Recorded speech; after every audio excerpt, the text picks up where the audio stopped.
ihahawad sa langit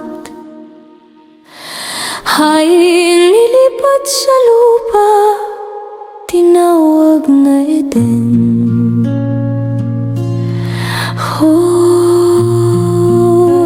Lupa-lupa, ang bagong Jerusalem,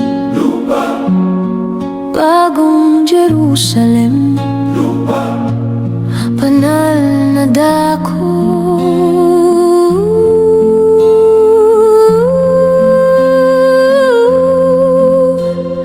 Lupa, ang bagong kaharian ng Amang Yahweh, ang manlilikha.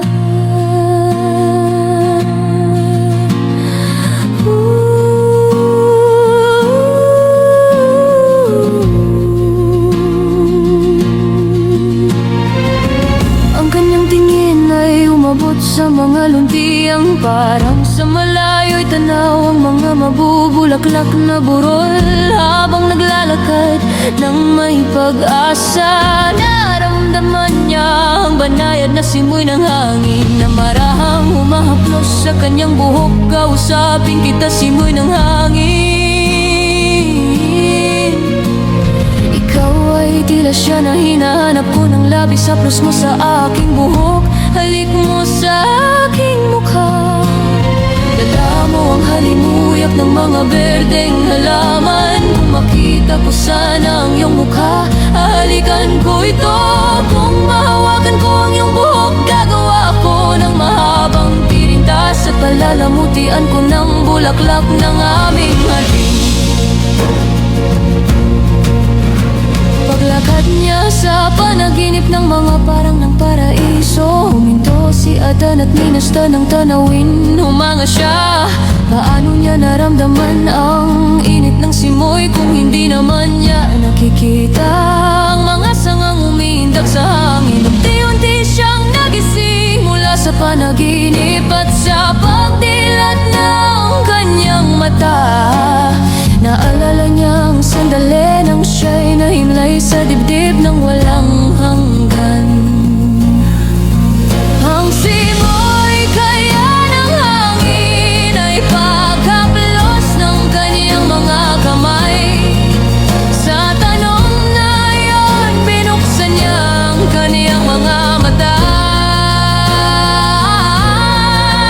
At nakita niya ang isang magandang babae, may mababangong mga kamay na marahang humahaplos sa kanyang mukha ng may pag-ibig. Ito ang simoy ng kaniyang panaginip, ang pangako ng manlilikha na nais lamang siyang pasayahin.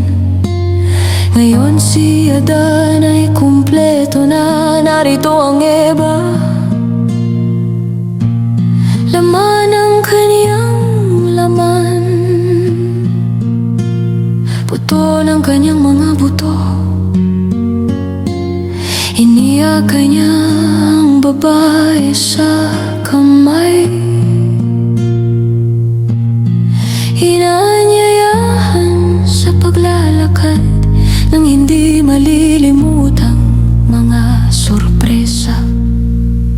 Ipapakita niya sa kanyang kasama ang kagandahan ng kanilang tahanan. Nabighani si Eva sa bawat hakbang, sa mga bulaklak na may mahihining halimuyag, sa mga ibong umawit ng masasayang awit, sa mga hayop na sumusunod ng masunurin, sa mga pananim na may mayamang kulay, sa malinaw na tubig ng ilog ng buhay na dumadaloy mula sa bundok ng Zion. Ang lahat sa paraiso ay perpekto at maganda, ngunit walang katulad ng tao, nilikhang kawangis ng alahaya.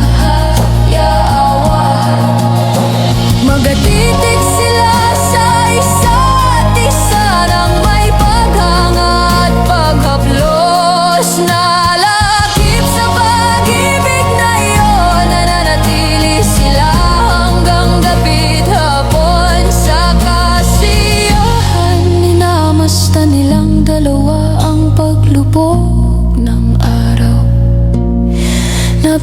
Nabahira ng kalangitan ng kulay rosas na mga sinag. Nagtapos ang ika-6 na araw at dumating ang oras ng isang espesyal na araw. Ang araw na iyon ay magiging solemne para sa lahat ng sakop ng walang hanggan, sapagkat ang bukang liwayway nito ay magdadala ng tagumpay sa kaharian ng liwanag. Ang araw na nagniningning sa kalikasan ay dahan-dahang nagtago. Iniwan ng mundo sa malamig na mga anino. Ang masasayang ibon ay tumahimik, nagbalik sa kanilang mga pugad. At ang mga hayop ay nagsama-sama sa kapayapaan ng gabi.